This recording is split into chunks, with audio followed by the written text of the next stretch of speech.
Hey everybody, thanks for checking out Husqvarna TE250 Project Part 5. In the last episode we got a lot of important work done. Among other things, I got the wheels and tires installed, I polished up the handlebars, and I spent a ridiculous amount of time trying to restore a front fender that I could have just bought new for $30. My family is going on vacation in a couple of days, and it would really put my mind at ease if we left the house knowing that the Husqvarna was put back together. Can I do it?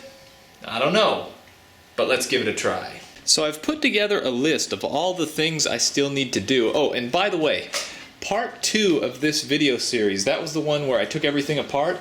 That has been a great help in the reassembly process. I'm not gonna stand here and pretend I'm some kind of a hero who can just pick up a part and say, I know where this goes.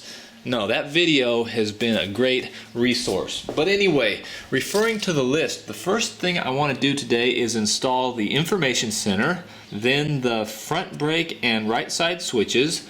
Looks good. Next, the throttle. Okay, I was just talking about how time is of the essence and I need to get this thing put back together, so I should just install this throttle assembly as is, but look at how the paint is worn away and scuffed here on the housing. Wouldn't it look nice if instead of a dull black, this was a nice polished aluminum finish? I think it would. Let's do it. I don't really know the best way to get the paint off these things, so I'll put some paint stripper on one of them out here in the yard. And while I wait for that stripper to start working, I'll wet sand this other piece and see if that does any good. It's been a few minutes and that stripper hasn't done anything to the part out in the yard, and the wet sanding is slow going, so I busted out this abrasive wheel on my vise mounted drill, and that cuts through the paint a little bit quicker. Making progress. If you're gonna do something, better do it right, or at least make an effort.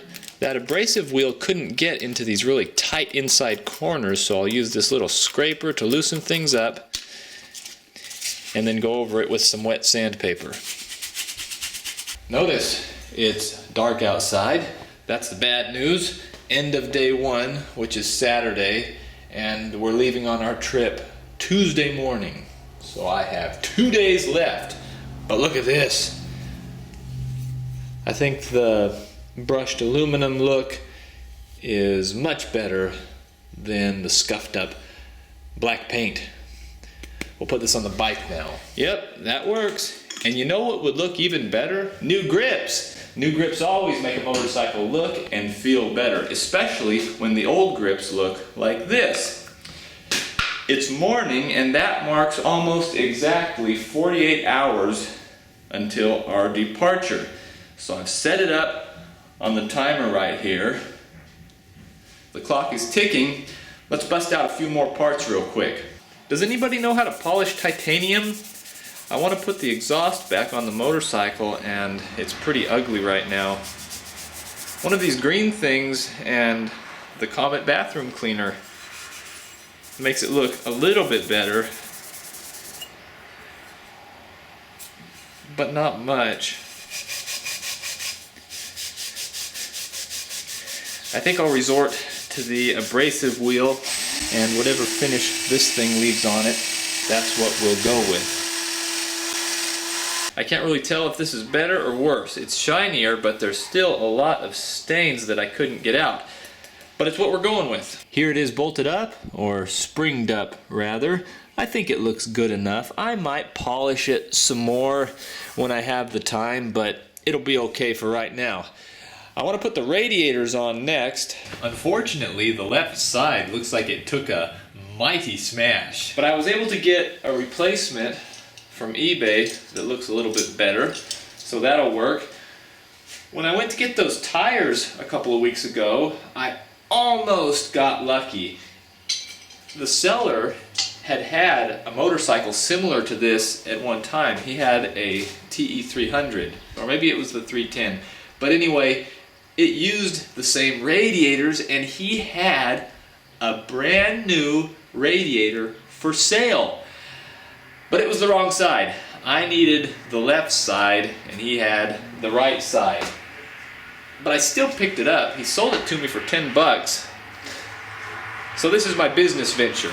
I've got that to look forward to. Whoa, hold on just a minute. Now I'm really glad I bought the speculative radiator. It turns out the other side is bent just a little bit. You can see it. This is crinkled in right there, and this channel is smushed. Guess I couldn't have gotten off with only having one bent radiator on this machine. You gotta crash it on both sides to make it even. And let's get these little buggers on here now. 1 and 2. There we go, radiators are on, and if you haven't noticed the change in brightness, it's morning. Almost exactly 24 hours left remaining on the clock. Well, it took an extraordinary amount of time yesterday, and I didn't think it would be an issue. I didn't even videotape it, but bleeding the front brakes. They worked when I took the motorcycle apart, but I suppose putting the master cylinder on the ground upside down may have caused it to ingest an air bubble. But whatever the case, I spent over 3 hours trying to bleed the brakes yesterday. You know what finally did the trick? I turned the bars to the left like this, which caused a slope in the master cylinder, and like magic, burp, up came a bubble, and I have front brakes. So the train is a little bit delayed, but still on course for the destination. The next thing I want to install is the airbox. The airbox that I had this big crack in the rubber boot, and I was able to get a replacement that didn't have a crack, but the airbox itself was devastated. So a little switcheroo was in order, which I took care of after hours last night, and now the finished product is ready to install. It should wedge between the frame and the shock here. The next part to go on is the subframe. I polished this up a little bit using an old sock and some brass, so I'm not really sure if it did any good. There, that's starting to take shape. I like crossing things off of this list. You know what I do sometimes? This is just between you and me because it's embarrassing. I'll walk by and go like this.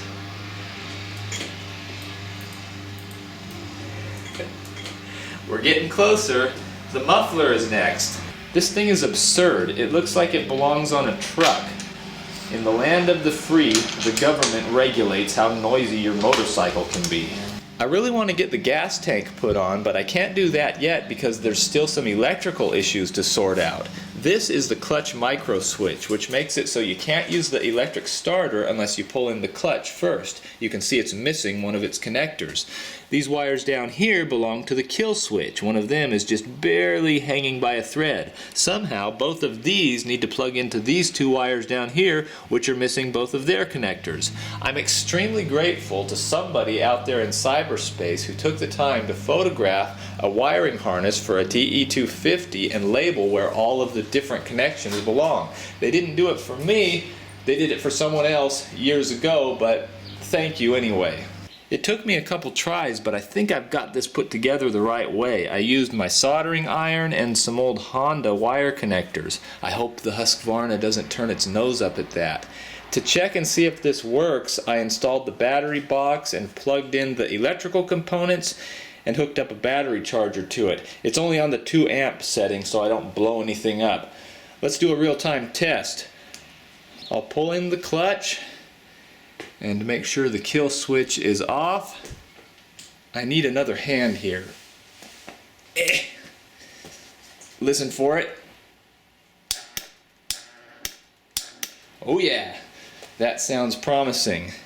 And if I release the clutch and try again, we've got the fail-safe system. So I think I'm confident enough in the way I put those wires together to cover them up with the gas tank. This lower radiator shroud is cracked, so I bought a set of new ones. I think they'll look pretty good on there. Don't laugh, but I'm washing my hands before I put on this next part. New back fender. Oh, yikes! Yikes! Something just happened.